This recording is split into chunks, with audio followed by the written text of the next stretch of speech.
Hey everyone, and welcome back. Today I want to share with you what I keep on my minimalist phone. And I love keeping my phone set up simple and well organized so that I can easily get to everything that I need without getting distracted by apps that I don't use and unnecessary clutter. And that really lets me use my phone as a tool like it was designed to be used without overusing it. And I'm excited to share with you exactly what apps I keep on my phone as well as how I organize them. So if you haven't already, be sure to hit that subscribe button below and let's get right into this. So starting off with my lock screen, I love using pictures of places that I visited as both my lock and my home screen. These were from a road trip we went on last year, so it was a great memory and I love being able to be reminded of it every time I look at my phone. But I also love having pictures of nature because I find that it can make my phone feel just a bit more calming and relaxing when I first open it. But then looking specifically at how I have my apps organized, you'll notice that I never go beyond 3 lines of apps per page. And that was a really intentional choice for me. I very easily can get distracted by visual clutter. And so by keeping apps only on the top portion of the page, not only does it just naturally draw your attention to the focal point, that's the picture on my home screen, which I love, but also it makes apps easier to find because you're not searching through like this full packed page of apps.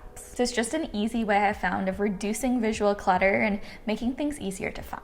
And then as far as the placement of my apps goes, I've tried to put my most frequently used apps on the first page, and then I've organized some of the less commonly used apps into groups on the second page. And we'll talk a bit more in a minute about why I've grouped my apps into these bins in a minute, but for now, let's focus on the first page. So on this first page, I've really loosely grouped my apps into pairs that go together. So for example, I have the clock and calendar side by side, photos and the camera side by side, notes and reminders side by side, and these are apps that I often will access kind of in combination with each other. So I've just tried to make kind of a logical pairing in each spot to group apps together that I naturally use in combination. So let's start at the top and work our way down. First off, I have the health app, and this is just a really helpful way of getting a general summary of what my day looked like. So I can really easily track how much time I average as far as sleep goes. So 7 hours and 48 minutes, not bad, but I would love to reach 8.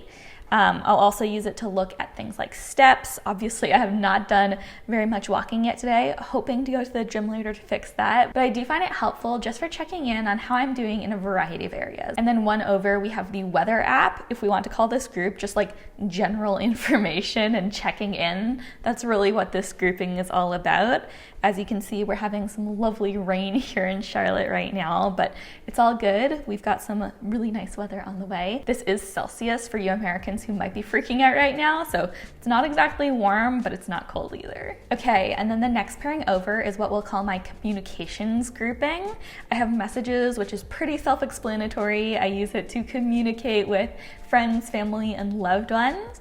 And then Instagram I do also use a lot for communicating with friends and family, but I also love posting on it, and it really is a place where I feel like I can interact and have, I guess, a bit more of a dialogue than I can necessarily have with you guys here on YouTube. I use messages a lot on here and have really had some amazing conversations with you guys. Overall though, I definitely enjoy it and love being able to look back at some of the different memories from different trips and things that we've done, and it really is just a cool way of being able to kind of catalog my life in a way that I find I'm not quite as able to do with YouTube. So I just find that helpful to have on the front page. But then moving over, we have my photography little section. So we have the camera and my photos app. The camera on this phone is just such a massive upgrade from the camera on my previous phone. The iPhone 8 is what I had before. And so I really had a lot of fun just playing around with the settings and the different capabilities of the camera on this guy. And then of course I also have the photos app, which I'll use just to basically save all of my pictures. I have been meaning to transfer a lot of my images to a hard drive, but right now I think most of my pictures are backed up in iCloud. As you can see, I have like 5,000 pictures, so probably time for a little bit of a declutter in that area, but it is really nice being able to go back and see literally years worth of memories, even if I could probably do with trimming the number of pictures down. Next though, we have a couple of life planning apps. So I have the clock and calendar next to each other. The clock I use mostly for timers and alarms. I try not to have too many alarms set, and if I need to change an alarm, I'll just go go in and edit it. I used to have like 60 alarms set, and it was always such a pain like scrolling through all of them. So I'm glad I set that up. And then we also have my calendar app, and I have this synced with my Google Calendar, so I can really use them interchangeably, which I really like. So I don't use it for planning everything. I usually use my bullet journal for planning like day-to-day activities, but for things like Zoom calls or trips or things like that, I do find it useful to have the Apple Calendar. And then on the bottom row, I have my notes and reminders grouped together. I use these two in combination a lot, so I find it really useful just to have them beside each other. My notes app is really where I organize pretty much anything that I need to write down. I find it really useful because you can organize things into folders. It syncs seamlessly with my computer, so I can literally just like copy paste from one to the other, and it automatically shows up. And that way I can like write something down on my phone and then reference it on my computer later. I find that really helpful. But then I find the reminders app really useful too. I love the fact that you can have a shared list, and so Christopher and I have a shared grocery list that we'll use to write down just whenever one of us notices that we're running low on a food item. We'll add it to the list so that I can buy it next time I go to the grocery store. Okay, then two more. I have my Gmail app, which I just use for being able to read and respond to emails. I try to keep email correspondence as much as possible on the computer, but if I'm traveling or out of the house, it is helpful just to see if I have any important emails that I need to respond to, because I don't always have my computer with me. And then finally, I have the Wallet app. I know other countries have had this like literally for years, but in the States, we only recently started getting a lot of tap to pay. And so I find it helpful just to have like a nice touchless way of being able to pay for things. So those are all the apps on the top of the screen, but then on the bottom bar, I just have Apple Maps, which I know other people love Google Maps or Waze, but I just find Apple Maps the easiest and just like most streamlined version to use. So I have that. I have the phone app so I can easily call or FaceTime people, Safari, because I feel like I'm always looking up things that I'm interested in or wanting to learn more about. And then I think that's the Apple Music app. I really don't use it for listening to anything but the Harry Potter audiobooks, which I have all on there. I got them over a decade ago before Audible was even a thing, so they're on like the traditional MP3 format, so I only use them for listening to that.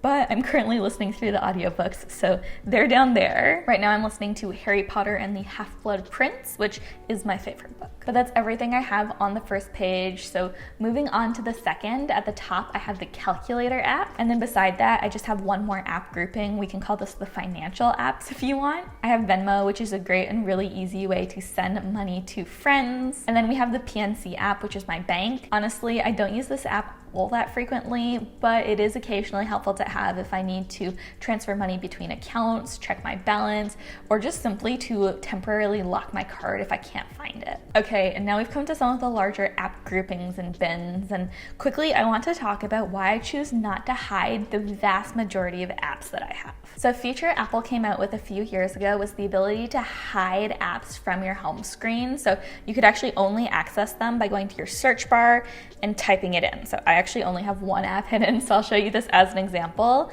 This is the State Farm app, which is our insurance. I need to have it downloaded on my phone, but I never reference it, so I have it hidden.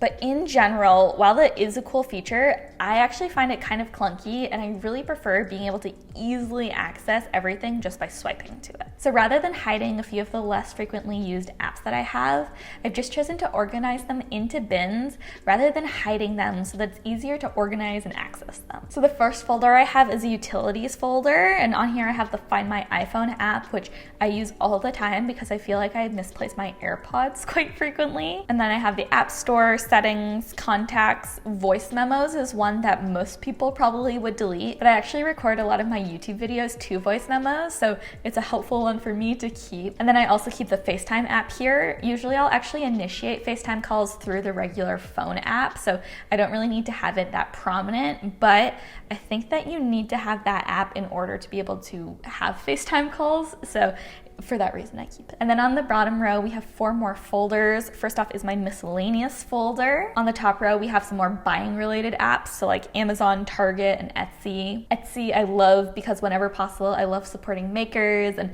I just love handmade items, so that's really cool. And then Target we use to buy a lot of our groceries, and I'll often do buy online, pick up in store, and so it's useful just to have the app for that. And then Amazon obviously has free shipping, so we'll use it a lot for that. Then on the bottom row we have a few other Miscellaneous Apps. The Services one I use for my church and the serve teams that I'm a part of. The Club Life app is for the gym I recently joined, and I use that to be able to scan in. And then the Airbnb app is a great example of oftentimes when I need an app short term, I'll download it and then just get rid of it when I'm no longer in need of it. And that's really something that I have no issues with doing, is downloading an app for a short period of time and then getting rid of it. It is literally so easy just to go to the App Store and to re-download an app if I ever need it. So I definitely do download and delete apps pretty liberally. Next though, we have my media folder, which has the ESV Bible app, which I love because it's just a very simple and kind of minimal app that's easy to navigate and read. And then I've also been really getting into audiobooks in the past year, so I have Audible for listening to all of those. And then the podcast app is another that I use almost on a daily basis to listen to podcasts on everything from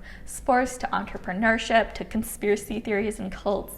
I love a good podcast. And then Spotify is the primary place where I listen to music. I love their curated playlists and just how easy they make it to discover new artists.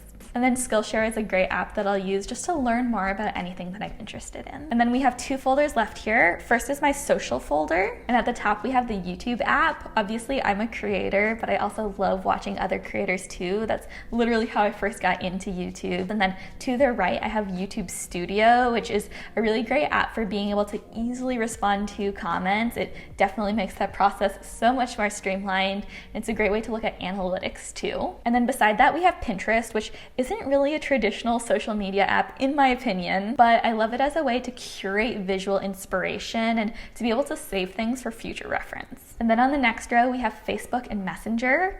I mostly use Facebook for groups. So like in our housing community, we have a Facebook group that's helpful just to be able to communicate with our neighbors. I'm also a part of one for local entrepreneurs in Charlotte, so that can be a great way to connect with other people. And then I also use it for Marketplace and for selling things that I'm wanting to get rid of. And then Messenger, again, I use a lot for Marketplace and for communicating with people on there. But then there are also a few friends and family members who I communicate primarily with on Messenger too. Then GroupMe is a great app for just being able to simplify and take the hassle out of large group texts. And then finally we have TikTok, which this one I'll say is on here kind of on a trial basis. I've had a lot of friends tell me that I should start creating content on TikTok, and I'm still kind of feeling out the platform and deciding if I actually want to do that. So for now, it's on here as a trial run. If I decide to create content, obviously I'll keep it long term, but if not, I'll probably get rid of the app. And that brings us to the final folder we have, and that's the photo and video folder. First off, Lightroom is amazing for being able to edit pictures. It's the app that I found to be the most comprehensive when it comes to all the things that you can do with editing pictures,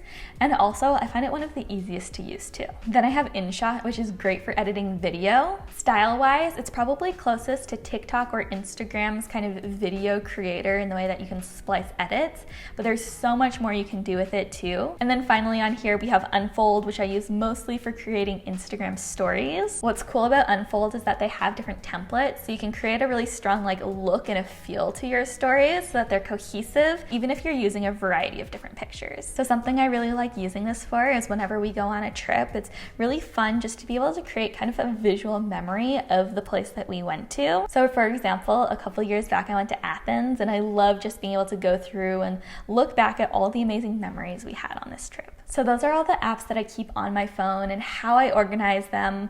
But now let's talk about the phone I have itself. This is the iPhone 12 Pro Max, and I recently upgraded to this from the iPhone 8 for a couple big reasons. First off, the camera on this guy is absolutely incredible. It blows my mind just the quality of pictures that I'm able to take with literally my phone's camera. And the difference in the pictures and the videos between this and my iPhone 8 really is night and day. And the same thing goes for this phone's battery. My old phone would only last for a few hours before it needed to be charged, but I can easily get through the entire day with just the charge on this phone, and I only need to plug it in to charge at night, which is so nice. And then the case I have for it is the leather MagSafe case from Apple, and the main reason I got this case was because I wanted the MagSafe wallet to go along with it. One thing I loved about my old phone phone was that it had a little compartment where I could store my credit card and license. But the frustrating thing about that case is that it was not very durable and it broke several times on me, so I'd end up having to replace it multiple times. And so when I saw the MagSafe wallet, I immediately thought like, oh, this could be the perfect solution in that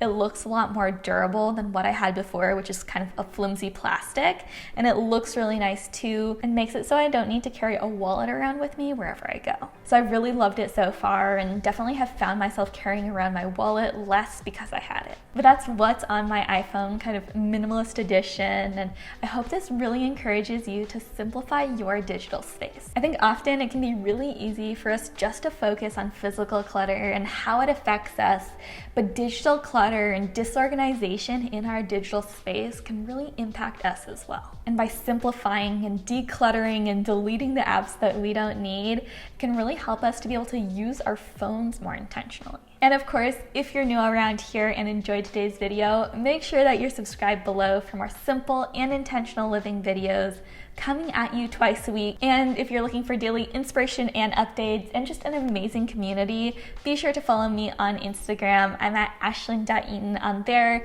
and I'd love to have you join me. Feel free to DM me and reach out. I'd love to say hi to you. But thank you all so much for coming along with me today and for watching. I'll see you in the next one.